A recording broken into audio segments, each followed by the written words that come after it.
Salut à tous! Aujourd'hui, je viens vers vous pour un sujet que je pense grand nombre connaissent. Pour ma part, je l'ai expérimenté pendant de nombreuses années. Il m'arrive de l'expérimenter encore de temps en temps. Comment gérer ces angoisses? Alors, moi, avec les expériences que j'ai pu en faire et la hauteur que j'ai pu prendre, eh bien, je me dis qu'en fait, faut tout juste pas essayer de les gérer, quoi. Bah ouais, faut se laisser traverser. Alors, pour remettre dans le contexte, moi j'ai expérimenté alors les angoisses. Pour moi, angoisse, c'est encore un mot sur une émotion. Donc, angoisse, peur. Bon, je pense que voilà, c'est un peu la même chose. En tous les cas, c'est une émotion qui nous monte et qui n'est pas forcément agréable. Alors, pour ma part, par exemple, j'étais angoissée ou j'avais peur. Enfin, j'étais pas tranquille à l'intérieur de moi, dans les grands magasins, donc où il y avait beaucoup de monde, euh, au soleil, oui, au soleil. J'étais angoissée sur l'autoroute. Également à la vue de choses tranchantes. Oui. Également, la peur de tomber dans les pommes constamment. De ne pas être, voilà, de ne pas rester debout. Également, qu'est-ce que je peux vous dire d'autre? J'en ai plein. En fait, j'étais apeurée, angoissée au quotidien. En fait, la vie me faisait peur, clairement. Alors du coup, ça a commencé à s'estomper quand j'ai commencé à les regarder et quand je n'ai plus commencé à les fuir. Ben oui, parce que quand on a une crise d'angoisse, on la sent monter. Eh bien, qu'est-ce qu'on fait généralement? Alors, encore une fois, je n'ai pas la vérité, je ne suis pas un cas général.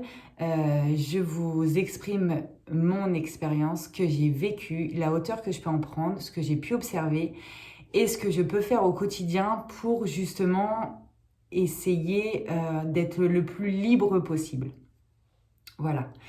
Donc, quand je sentais que ça montait, qu'est-ce que je faisais?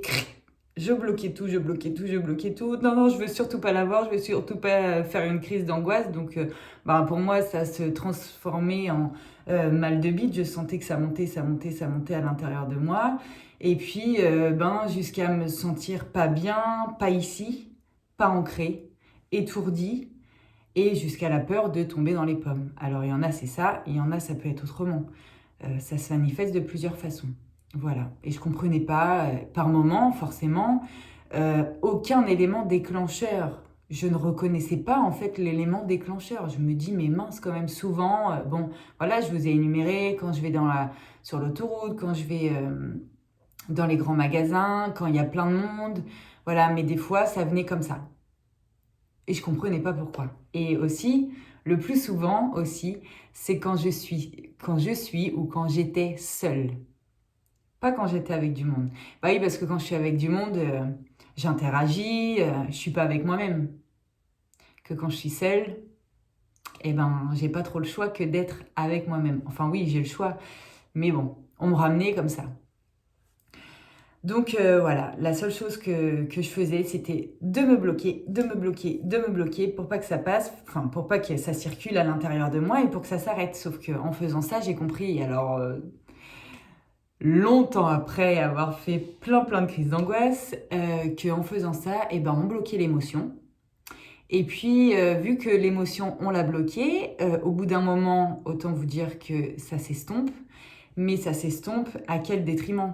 J'étais dans une fatigue extrême, extrême, extrême. Alors, fatigue physique, parce que c'est très physique de bloquer une émotion et de bloquer un sentiment, mais également la tête.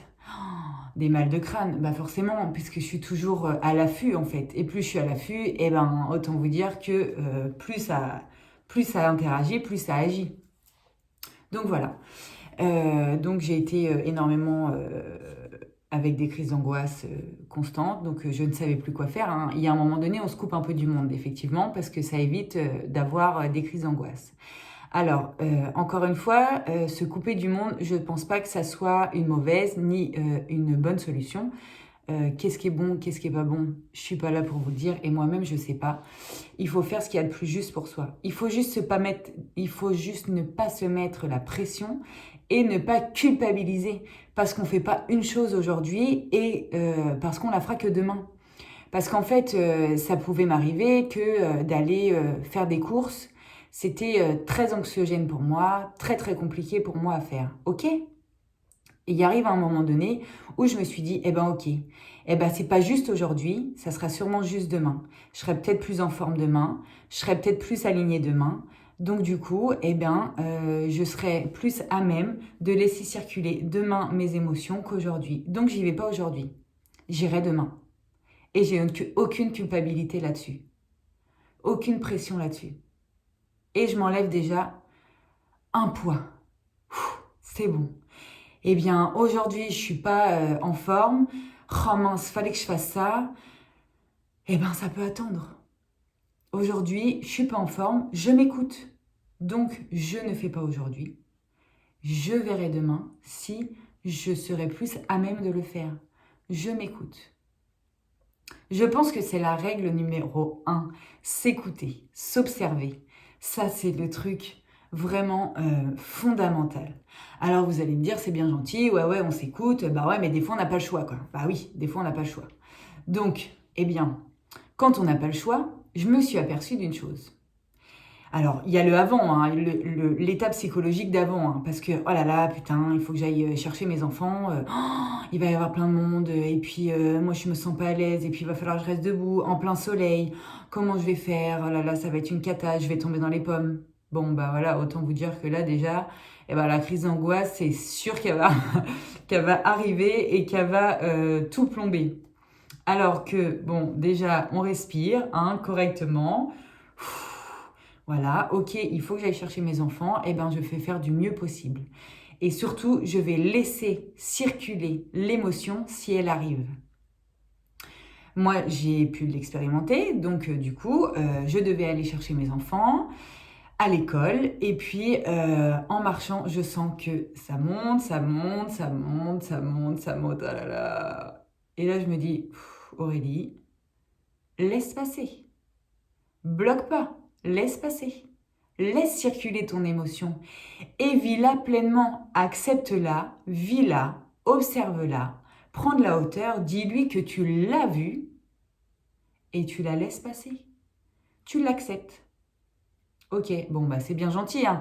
Forcément, il faut de l'entraînement. Il faut surtout ne pas faire interagir le mental qui va bloquer toutes les vannes. Et ben ce jour-là, je vous jure que mon angoisse, elle a dû durer à peu près 5 secondes. Le temps de me traverser. Terminé.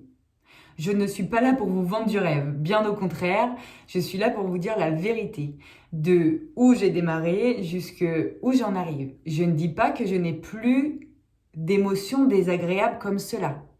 Oui, ça m'arrive d'en avoir, mais je les accepte, je les observe, je me laisse traverser, et une fois qu'elles sont passées, eh ben c'est terminé. Parce qu'une émotion refoulée, une émotion bloquée, ah ok, t'as voulu me bloquer?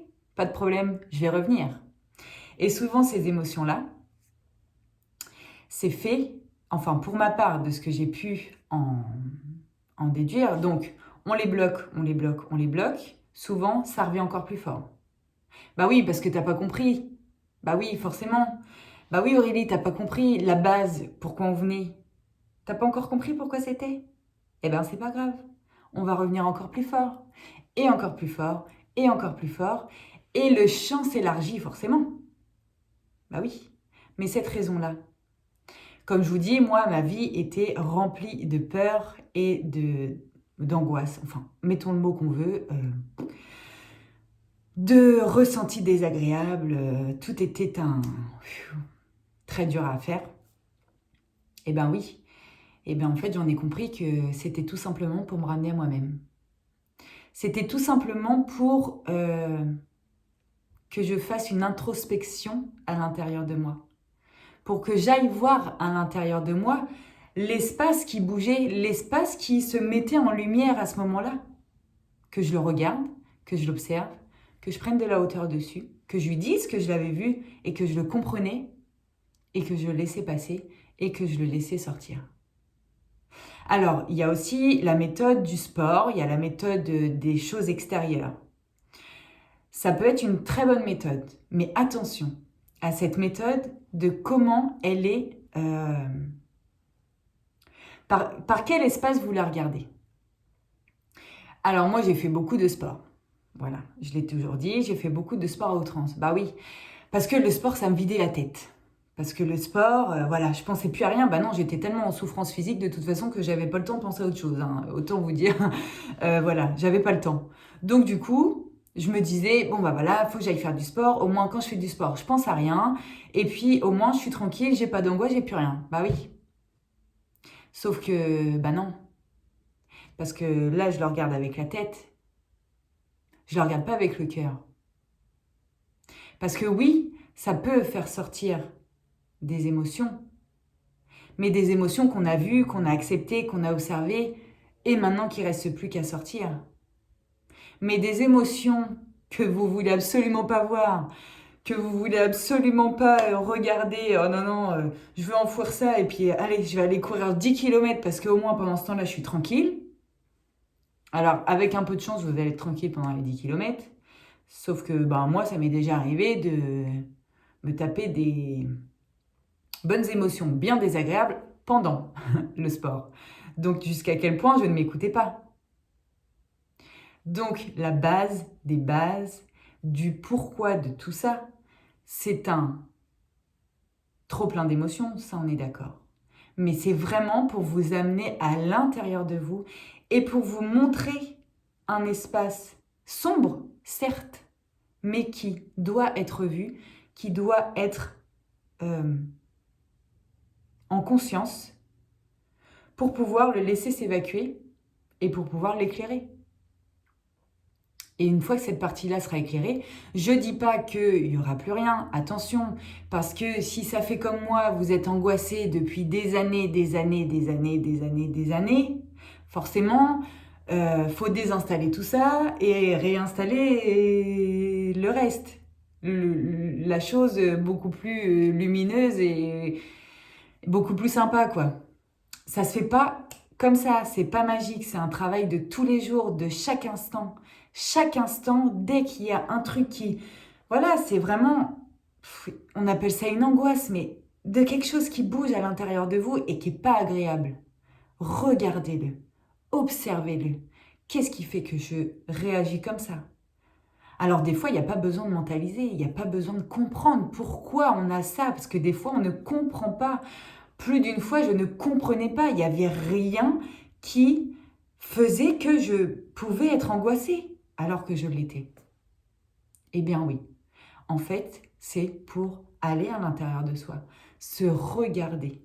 La peur numéro 1, c'est la peur de soi-même. Une fois qu'on n'a plus peur de soi, eh bien tout ça, même si on a une émotion qui arrive qui est désagréable, ok, je l'accueille, je l'embrasse. Il n'y a pas de souci. J'ai vu que tu étais là. Ok, ben, j'ai la sensation que je vais tomber dans les pommes. Mais si je laisse passer, eh ben, on verra. Qu'est-ce qui va se passer? J'attends, j'observe. Mettez-vous en sécurité et vous attendez. Eh bien, je vous jure que la plupart du temps, enfin tout du moins pour moi, 100% des cas, il ne s'est jamais rien passé. Jamais rien passé. Au contraire, l'émotion, elle est traversée. J'étais beaucoup moins fatiguée. Beaucoup moins fatiguée. Parce que mon énergie, eh ben, je ne l'ai pas usée à me bloquer. Et voilà. Et puis, ben, c'est revenu une deuxième fois, une troisième fois. Eh ben, je la regarde. Je la laisse passer. Et une fois que vous aurez compris qu'en laissant passer cette émotion, il ne se passe rien, vous n'en aurez plus peur. Vous allez l'accueillir. Et à ce moment-là, tout passera. Voilà. Alors, c'est une petite vidéo, vraiment parce que je sais que ça peut être infernal.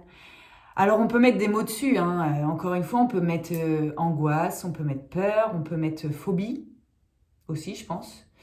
On peut mettre plein de choses. Le truc, en fait, c'est que le mot est plus fort parce qu'on a laissé s'entasser, s'entasser, s'entasser, s'entasser des choses. L'introspection, ce n'est pas être égoïste, ce n'est pas être solitaire, bien au contraire, bien au contraire. L'introspection, c'est se regarder à l'intérieur, mettre en lumière les espaces d'ombre qu'on nous montre, et ensuite pouvoir émaner tout ce qu'on a appris ou toute la lumière qu'on a ingérée à l'extérieur. Voilà, pour pouvoir émaner vraiment de l'amour pour le coup et à partir du bon espace et pas à partir de cet espace-là. Voilà. Je vous fais de gros bisous, je vous souhaite plein de belles choses, une très belle journée et je vous dis à très très vite. Bisous à tous, prenez soin de vous et surtout de votre intérieur.